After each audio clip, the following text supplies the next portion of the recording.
We'll guide you through how to make Countdown in Premiere Pro. If you find this helpful, don't forget to like and subscribe.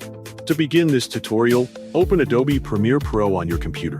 Drag the media clip onto the timeline to create a new sequence or place it into an existing one. Once the clip is ready, right-click inside the project panel, select New Item, and choose Transparent Video. Click OK to confirm. Then drag the transparent video onto the timeline above your main clip so it can be used as an overlay layer. Next, adjust the duration of the transparent video according to your needs. For example, you can trim it by dragging the edge of the layer to the left until it matches the desired timing. After that, go to the Effects panel and type Timecode in the search bar to locate the effect. Drag the Metadata and Timecode Burn-In effect onto the transparent video layer. Then go to the Effects panel again, search for Crop, and drag the crop effect onto the same transparent video layer. Now go to the Effect Controls panel to adjust the settings. Scroll down until you find the Metadata and Timecode Burn-In section.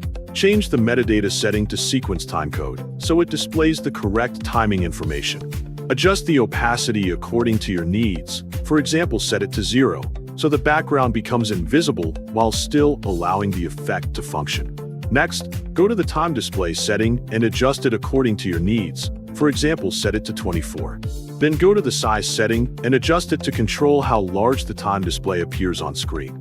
Select the Metadata and Timecode Burn-In section and reposition it in the program monitor according to your needs so it appears in the desired location.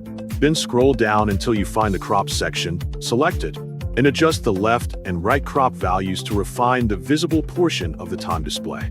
After adjusting the effects, right-click on the transparent video layer in the timeline and select Nest, then click OK to confirm.